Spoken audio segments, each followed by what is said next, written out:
Thank you, Gwen. Thank you all. Can you hear me? Is that okay? I'm going to stand to the side so I don't disappear behind this. I have come up to podiums before, in the past and found myself peering this way. Thank you for coming out tonight, and it's wonderful to. This is my first time in Hudson. My in-laws live in Columbus, so I've spent a lot of time in Ohio, but this is my first time in Hudson, and it's absolutely beautiful. I hope to come back when I can be more leisurely. I'm going to talk a little bit about this novel, The Ninth Hour, but what's interesting for me is to hear from you, so I hope we can have some time for your questions or comments or anything you would like to talk about. I live inside the Beltway, so I'm willing to talk about anything. I promise. So The Ninth Hour, as Gwen said, it's my eighth novel. Every novel has its own genesis. One of the things I learned about 3 novels into this career was that you don't really learn anything. You don't accrue any benefits when you write 1 novel or 2 novels or 3, because every single one is a new story. You got to come up with new sentences, you have new characters, you have a new structure, you have something else you're trying to say. And as a result, they start out differently. Sometimes it's an inspiration, a character, something in the news, and sometimes you don't even know. You're about 30 pages in and you can barely remember what it was that sent you to the page. But The Ninth Hour I remember very clearly because it was pleasant. I was having dinner with some friends. This was about 4 or 5 years ago. Again, we live inside the Beltway, and we were having a conversation about something else, someone else, so I know it was at least 5 years ago. And this friend of mine who grew up in Watertown, New York, just, you know how it is, second bottle of wine, you're just shooting the breeze. For some reason, it came up that when he was a boy, he had a recollection of a very old aunt who lived in one of the ancestral homes in this small town. And also in this house lived an even older man who had been his great uncle's substitute in the Civil War. So he was not related to the family, but the family had taken him in, and he was a very, very old man living in this house.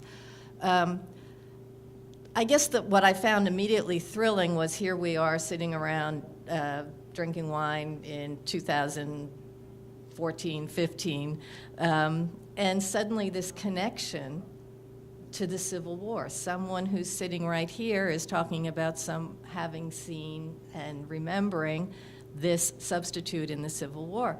I knew that I had heard about substitutes. I mean, this was the time when in the Union Army, and it was also in the Army in the South, that people could pay someone to serve in their place in the Civil War.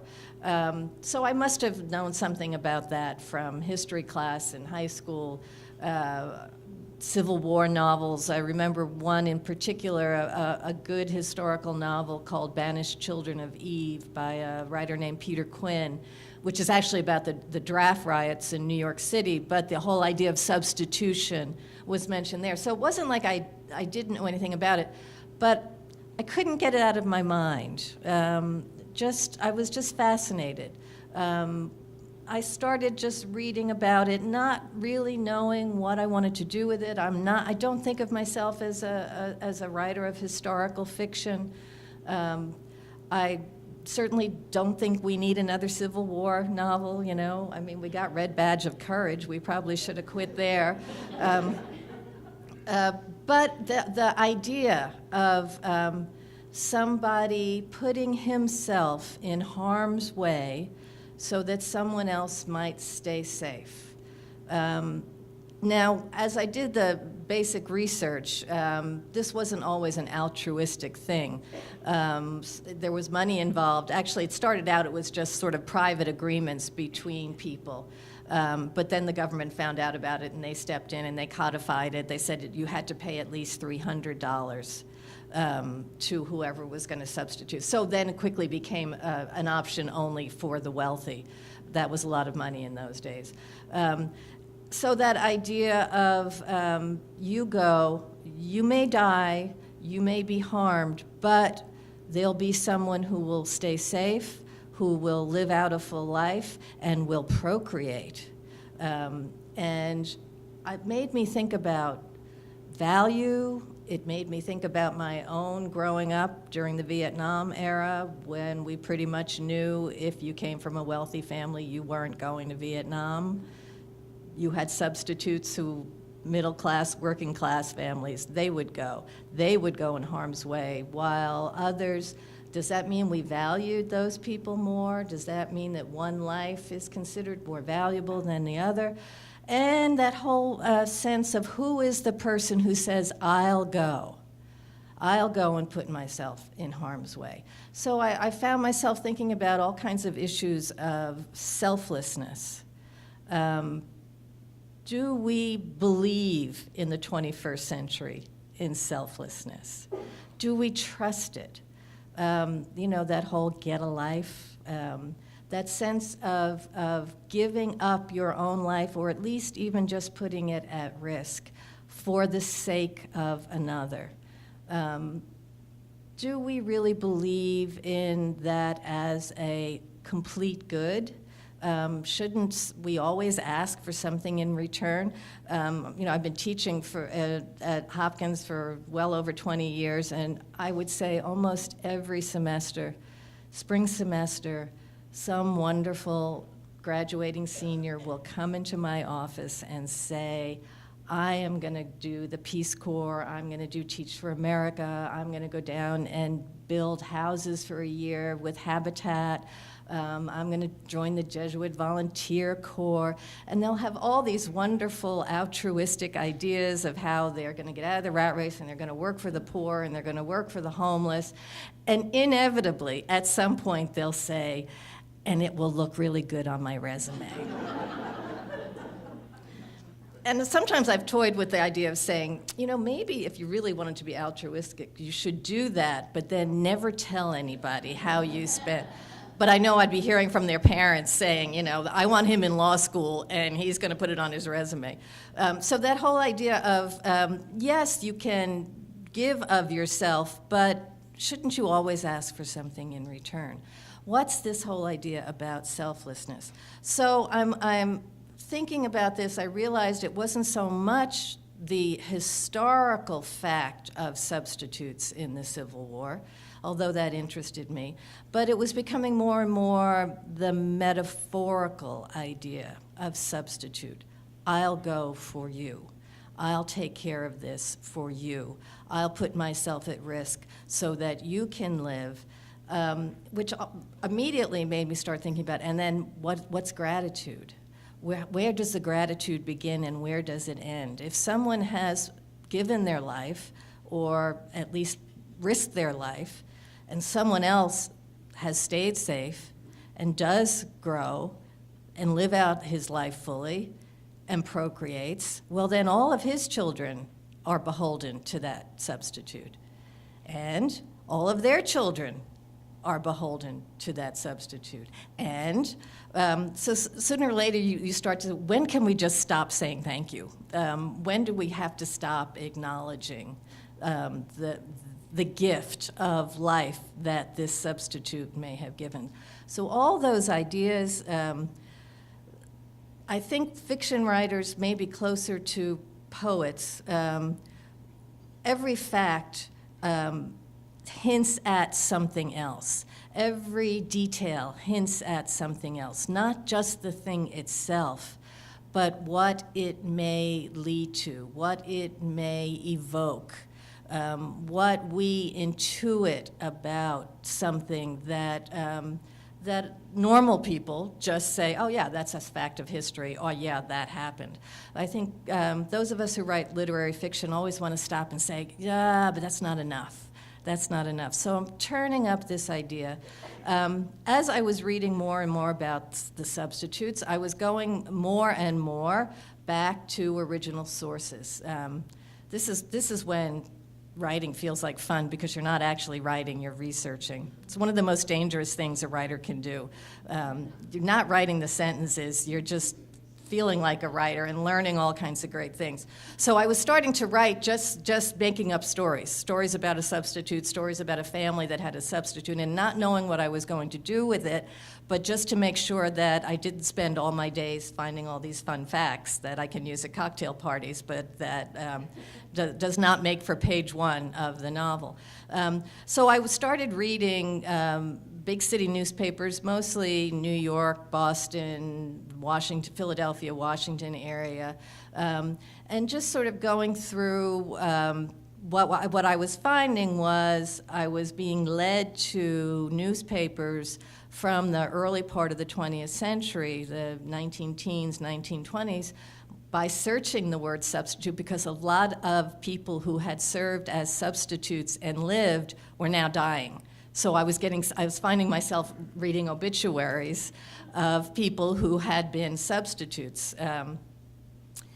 While I'm looking at these, again, the fun part of research, when you're not really sure what you're looking for, my eye kept being drawn to all these other great articles. It's so much fun. It's so much fun to see what used to be in newspapers and the language that newspaper reporters used to use. Much more vivid and opinionated and racist than we in the 21st century, I think, understand until you go back and look at it. And more I found, as I was stumbling upon these stories about substitutes, these obituaries, small articles about suicides.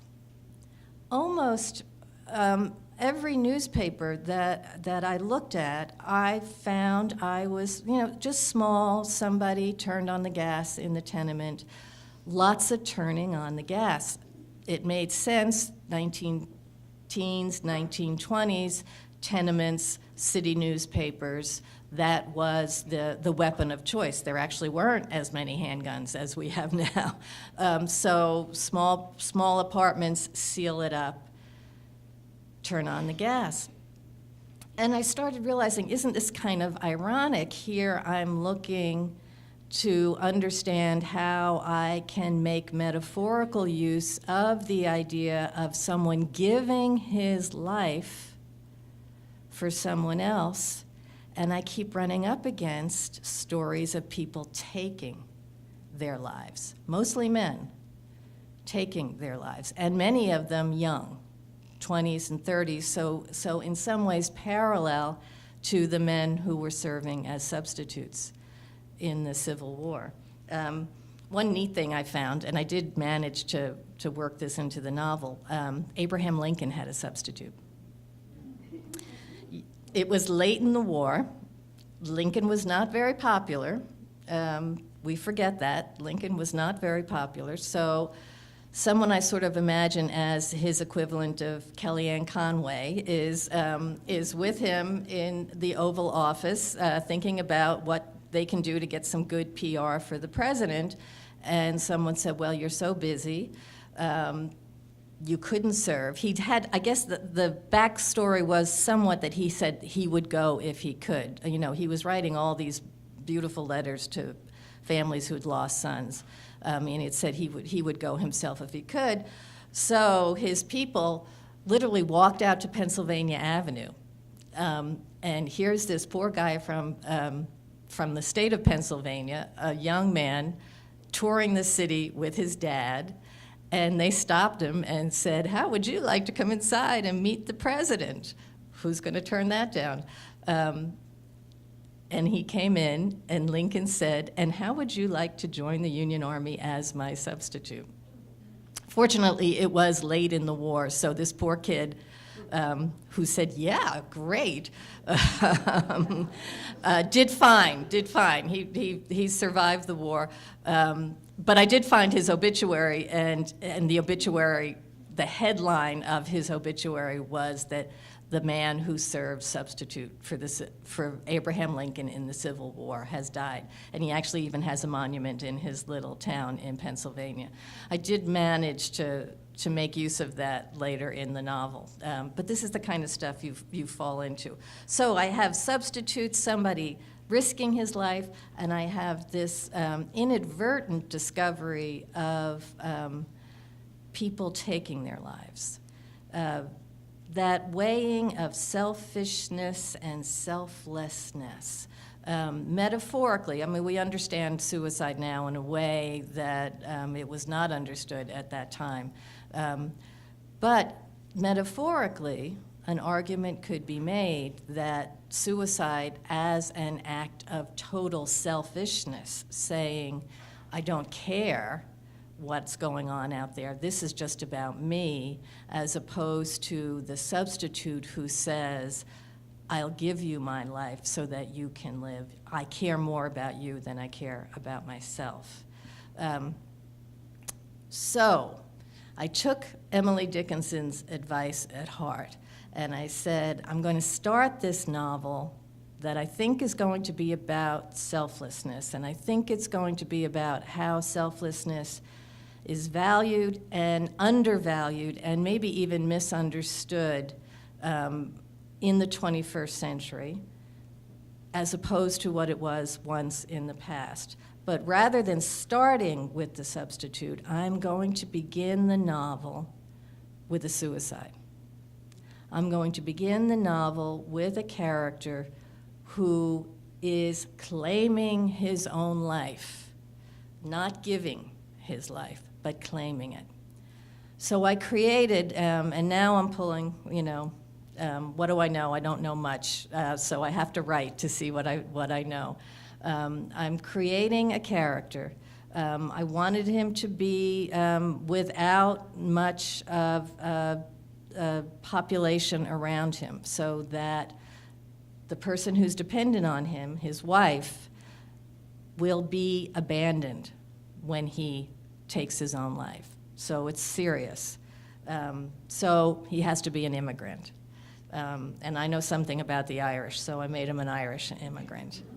And to sort of make it even worse for his poor wife, they're both newly arrived in tenements. He's the sole support. He has lost his job. He's a trainman on the Brooklyn Rapid Transit. He has lost his job, and his wife is expecting their first child. But he takes his life. There comes a point when you begin to sort of develop the logic of the novel that you're writing, where a kind of inevitability enters. The fact of the matter is, we're making all this stuff up. Novels are made up. There's no such thing as a nonfiction novel. Novels are fiction. We're making this stuff up. And I know, certainly my own friends, when I tell them, well, I had to put that in there, they always look, wait a minute. No, you're making this up. There's nothing you have to put in there. But a novel immediately, from its first sentence, has its own logic that then makes what follows logically inevitable. So as I'm composing this story, just opening the story, not quite sure what it's all going to be, but I'm going to begin with this man who's claiming his own life, who says that my time is my own. It belongs to no one else, not even the people who love me, not even the woman who depends on me, and not even our unborn child. No, I knew I was really stacking the deck against him, that there was also an unborn child. So I wrote that scene, and then I had to figure out what the hell is going to happen to this woman. No social safety net. This is the early part of the 20th century. They're newly arrived immigrants. He's lost his job. She's pregnant. No family, no friends.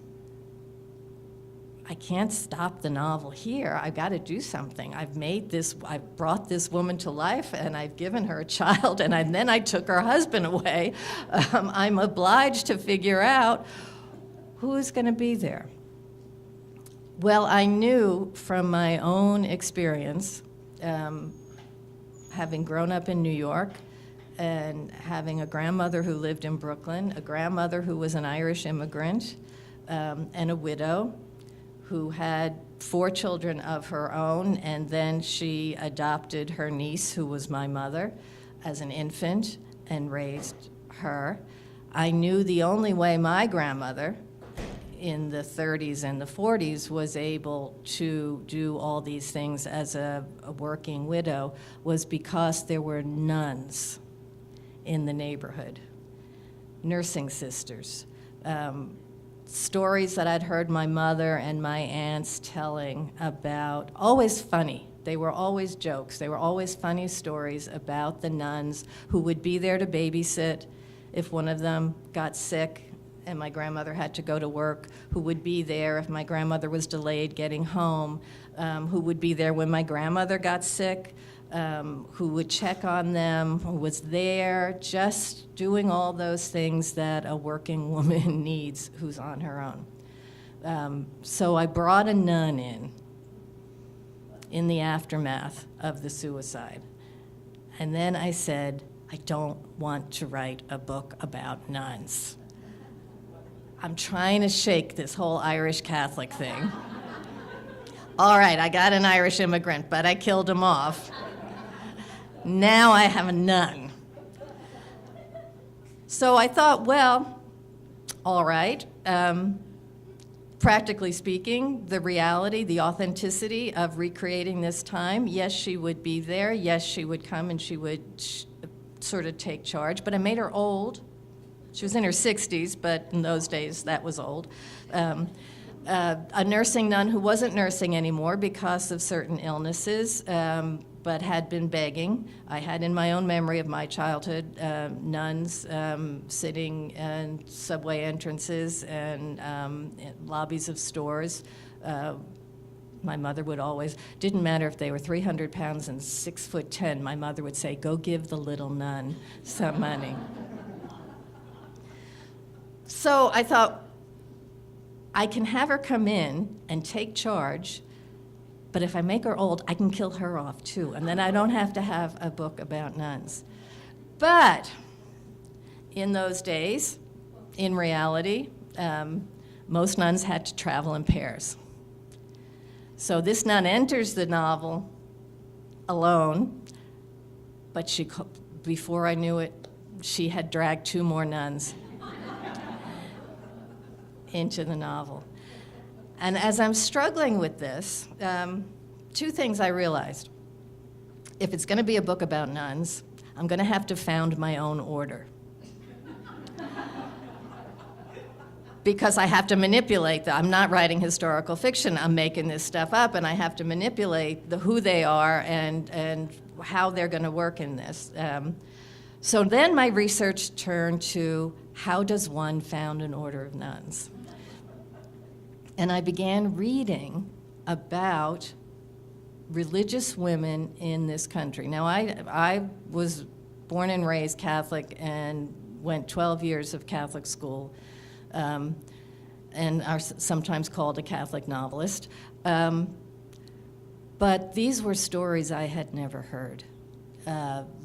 What these religious women did all over the world, but in this country especially, through the 1800s and well into the 1900s, founding schools and hospitals, going into places where no one would go, serving the poorest of the poor, putting up with all kinds of degradation just to do that. Founding the Mayo Clinic, for instance, as some of you may know. Yeah, nuns. It was the nuns who built St. Mary's Hospital and who went to the Mayo Brothers and said, would you serve our hospital if we build it? And apparently the Mayo Brothers, who at the time were still quite young, they were in their 20s, said, that's very nice, sisters, but we don't much like Catholics here in Rochester, Minnesota. There's no way you're going to build that that hospital, but they did. If we build it, will you come? They did. And because of what the nuns knew, and this was a teaching order. This wasn't even a nursing order. Because of what they knew about hygiene, the St. Mary's Hospital quickly became the hospital with the lowest mortality rate in the country. This is late 1800s, and people began traveling to go to the Mayo Clinic. In the Episcopal Church, the Mayo brothers, I'm told by my Episcopal friends, are considered saints. In the Catholic Church, we don't even know the names of the women who started that hospital. So I got these characters. I can't kill them all off. There's makes logical sense that they would be there. That's true to the times. It's true to the circumstances. And so I have to confront who these people are, who these women are. And the more I'm reading about how the various orders were founded and what these various orders did, the more I realized what popular culture has done to these women, how they have robbed them of the respect and the credit they deserve. One of the reasons why I didn't want to write a book about nuns is because they're either witches or unbelievably sweet. They strum guitars. They never had a bad thought about anyone, or they're horrible and they scare little children. Makes no sense, right? I mean, it makes no sense. And I've always felt that the first obligation of a fiction writer, even though we're making this stuff up and we're creating these characters, is the insistence that no human being is ever exactly like another, and no human being is ever exactly the stereotype that the rest of us think he or she is. That every human being is unique. And so every fictional character must reflect that. So I knew I had to understand not only why I had these nuns in the story, but who each one was and what brought them to this life, to this sacrificial life. And all of a sudden I realized it's a book about selflessness, except it's not so much the selflessness of the substitutes in the Civil War. It's the selflessness of these religious women. It's exactly what I was looking for and exactly the story I wanted to tell. So that's how this began. I would love to hear from you. I can tell you more about it. But I would love to hear from you if you have any questions about the process or the novel itself. Give you a minute. I just thought you painted a perfect picture of the time and place. The nuns themselves, because I know the background of all that, I just thought it was a perfect picture. Thank you. Yeah, and again, there are two things I think involved in getting it right. And again, I suppose this is why I don't think of myself as a writer of historical novels, because I don't think getting it right is an end to itself. It's a means to an end. But you still have to get it right. It has to feel authentic. It has to feel vivid.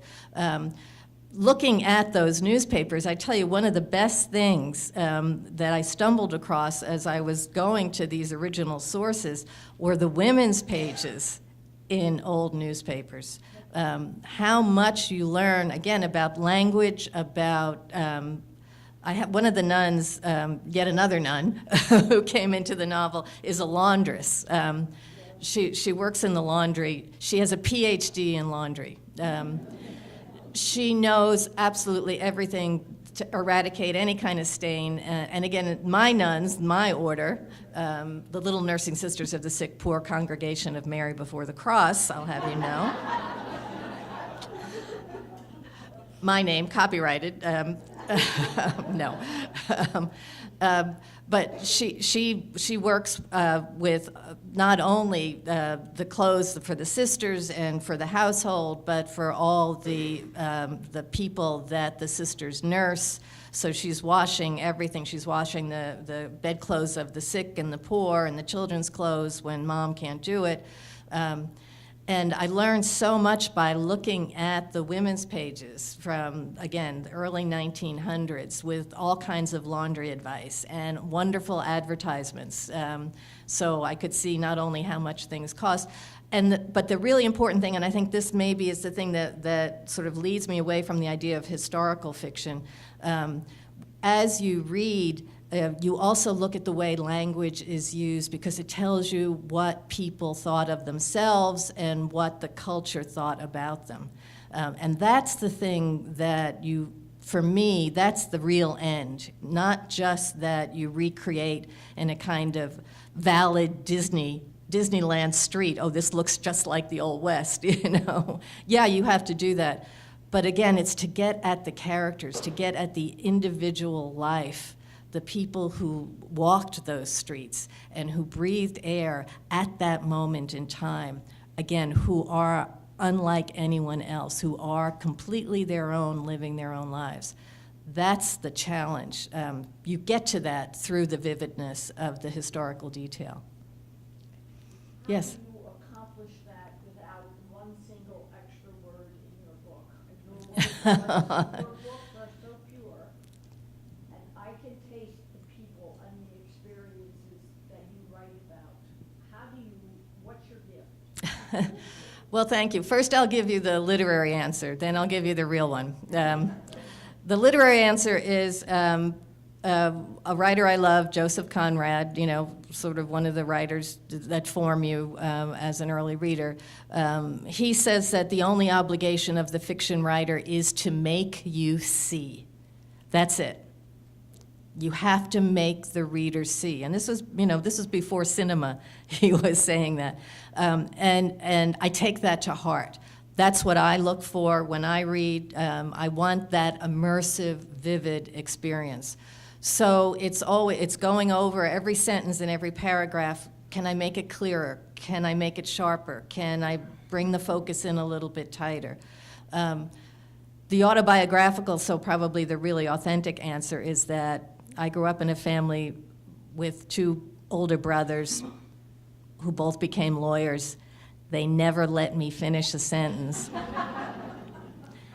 And if I tried to tell a story or an anecdote at the dinner table, I had two big, tall guys going, come on, get to the point. What? How long is this going to take? So I think economy is in my DNA.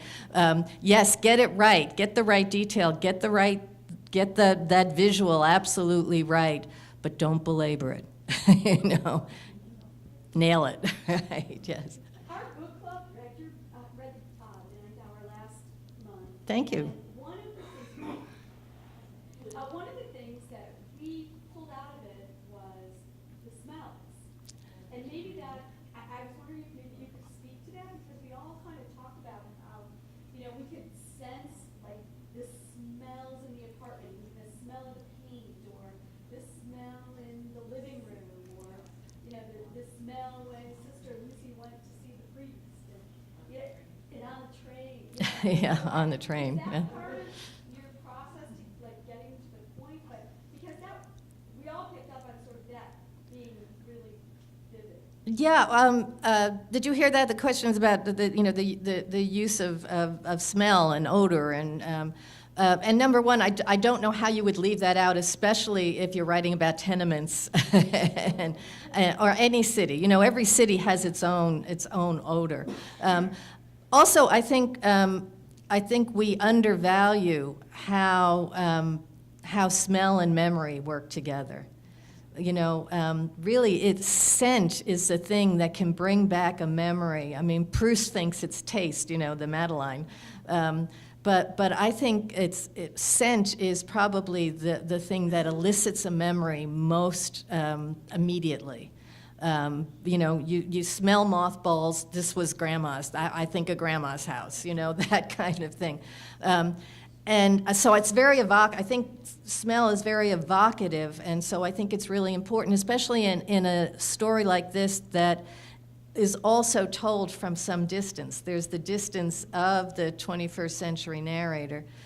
So I wanted that really evocative sense. And also remembering we do have 5 senses. So even though Conrad says make you see, our experiences are also use the other 4.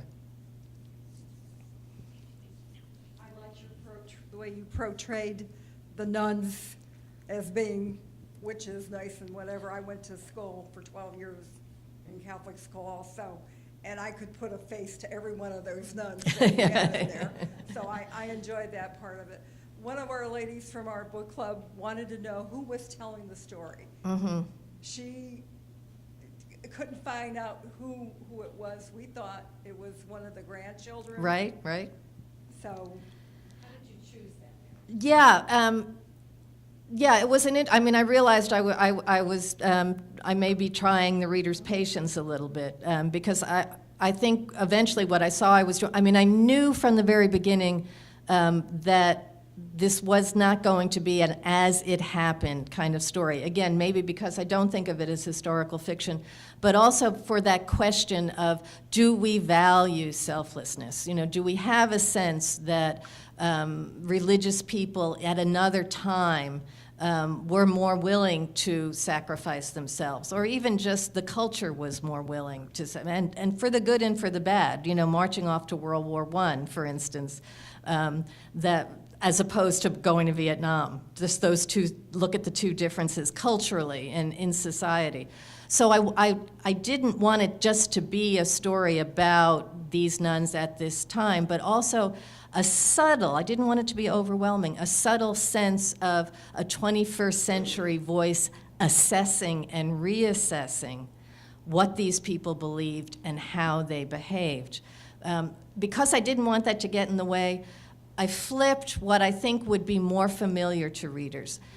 All of us have read those novels and seen those movies. There's an old lady, and she's sitting in her assisted living home, and she looks out the window at the rain, and then the next scene is she's 18 and she's skipping down the street, you know. It's that look back is familiar to us when the story begins with it. But I wanted an immediacy and a vividness to the past as well. So the voice of the looking back generation, which is the grandchildren, the third generation, that's pretty much, well, I have 4 or 5, but the main 3, I wanted them to sort of slowly come into focus. And it really isn't until the end of the novel, you're right, where they identify themselves. They say that we're sitting here with our father in his assisted living, and we're talking about the past. But I didn't want that to be the focus. I didn't want it to be a typical flashback, because I wanted that vividness of the present, even though the present was from another century. So I understand. I know, you know, there are moments when you say, oh, reader, just stay with me. You know, I want to do something a little different here. Stay with me. Oh, thank you, thank you. So may I ask a follow-up to that question about your narrative technique? So it's a first-person plural narrator. Right. We don't know that it's any more than one person who ever speaks, but the person speaks for us. Right.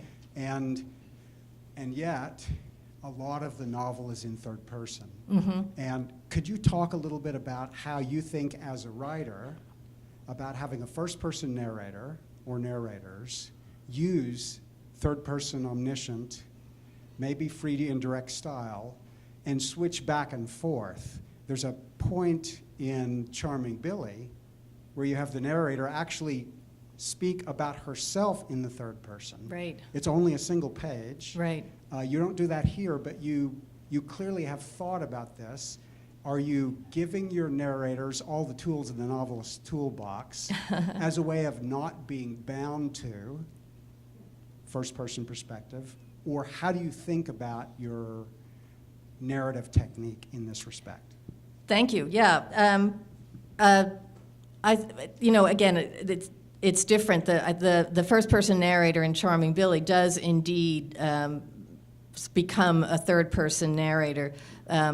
But she and I both covered her tracks that every story she tells, even if she's not in it, she says where she heard it from. So she's heard this story, now I'm going to tell this story. I'm going to step out of the way and show you the story. So the narrators here in the Ninth Hour are different. But I think both, in some ways, address both the unreliability of storytelling and the shape-changing quality of the past. That there's what happened, there's what the people who lived it say about it, there's the people who've heard them talk about it, what they say about it, and then there's the conjecture. And in many ways, it seems to me that the authentic experience of life is not that a memory is a solid thing, whether it's our own or a story that we've heard about someone else's. And often what we understand about experience that we haven't lived feels more truthful and more true and more accurate than things that happen to us ourselves. So I see it as sort of the delightful, complex, and challenging inevitability in every life of memory versus storytelling. So in the Ninth Hour, again, it was that sense of these were stories we've heard. We could trace back how we've gotten this information, most through the father, who's very garrulous, you know, as garrulous as anybody is in this novel. These are stories we've heard, but we can add what we know and know more about it. And yet, and I think this is where the narrators eventually end up, there's astonishment. Did they really believe what they appeared to believe? Were they right to believe that? Or were they wrong to believe that? And I don't think one generation can say with authenticity and assurance that any other generation was right or wrong at any given moment. It's the context in which they lived, as much as we try to understand it. And it's that astonishment that I discovered writing the novel, that if these women, for instance, believed as thoroughly as they seem to believe, then what the central sacrifice of this novel is absolutely astonishing. The central sacrifice being a woman of faith giving up what she truly, absolutely, and thoroughly believes is eternal life. And she gives it up for her friends. The Ninth Hour, the title of the novel comes from the Liturgy of the Hours. 3 o'clock in the afternoon. In the Old Testament tradition, it's the time of sacrifice. In the New Testament tradition, we believe it's the time of Christ's death on the cross. When Christ is dying on the cross at 3 o'clock, he's got the two thieves on either side of them, and he says to the good thief, sort of, don't worry about it. Within this hour, you will be with me, with the Father, in heaven. So if you're thinking about selflessness, you could say that's kind of like, and it'll look good on my resume, you know? Because we're going to get a reward for this. You just have to get through it, and we're going to get a reward for this. And what the future generation looks back and says, oh my gosh, this woman gave up the thing that Christ promised her. And she believed in it, and she still gave it up. That's astonishing. I'd like to hear some of your thinking about the characters of Mrs. Costello and Annie. They're both somewhat sympathetic and yet flawed. Yeah. And the only time they ever seem to have connected was in the courtyard with the child who's tied up and Yes, beaten. yeah. Not everybody gets that. Thank you. We worked hard in our book. So I'd just like to, sort of have you just discuss that a little bit. Yeah, again, I suppose I'm stubborn about it, but that idea that every single character must be completely himself or herself, that cannot in any way conform to any easy assessment, makes for characters who are not always likable, who are sometimes confusing. Annie, for instance, Annie is the widow of the suicide. She has been abandoned, and there are times when she's angry about it. She works very hard raising her child alone. She doesn't hold it against the church that her husband was not able to be buried in consecrated ground, because in those days the Catholic Church did not allow suicides. She says, if you're going to have rules and then somebody breaks them, they have to be punished. But I think she also finds the failure of any comfort for her as a widow. She finds her comfort in physical love. Mrs. Costello, on the other hand, who is an invalid, the nuns take care of her as well. She's lost a leg. They say she's a little touched. She's very annoying. She's not grateful for the care that she gets. She's really difficult. She's really hard to be good to. So that idea of I have all these wonderful, good, self-sacrificing nuns, and they're so adept, they're great nurses, they're great laundresses, they're really working hard, and then I have a woman who says, get the hell out of here. I don't really need you. I don't want your help. She needed it. I don't really want your help. And yet they keep returning. No thanks, no gratitude, nothing sweet.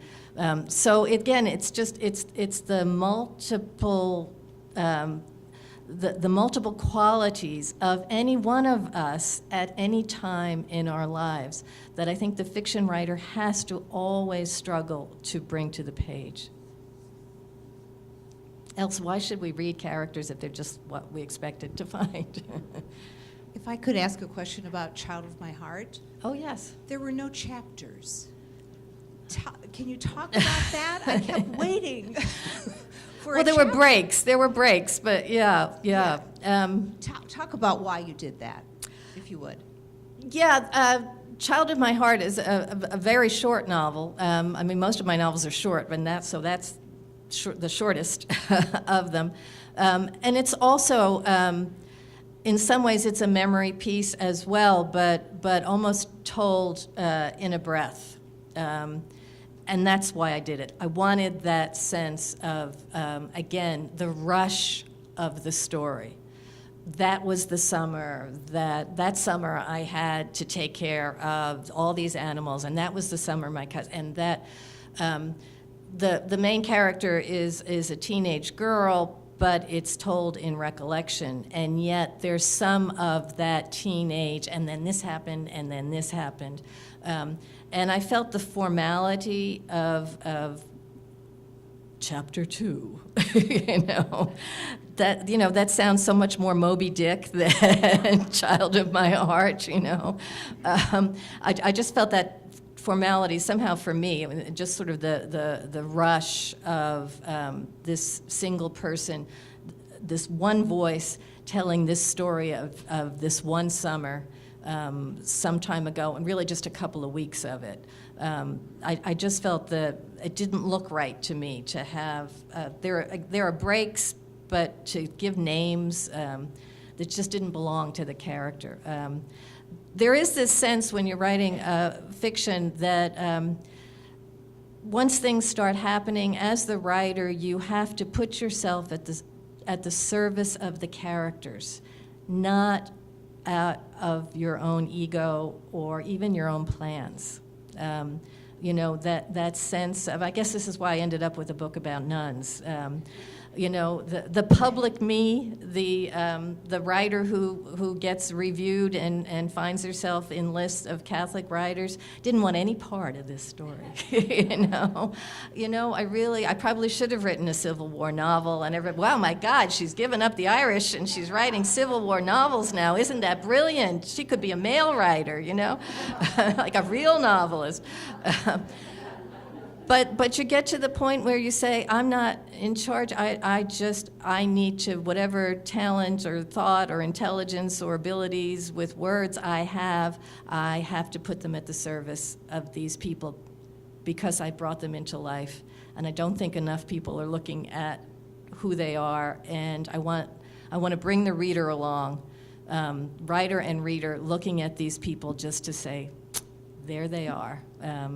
And you can't, there comes a point where you absolutely, and this is what my friends who don't write think it's too crazy, touchy-feely, there are absolutely things you cannot do once a character has defined herself or himself for you and come alive for you. There's the logic of the story, but there's also the logic of the character herself. She would not have paused for chapters. She would have just kept talking, like me. Shall we all take a moment and thank Alice for coming to Hudson?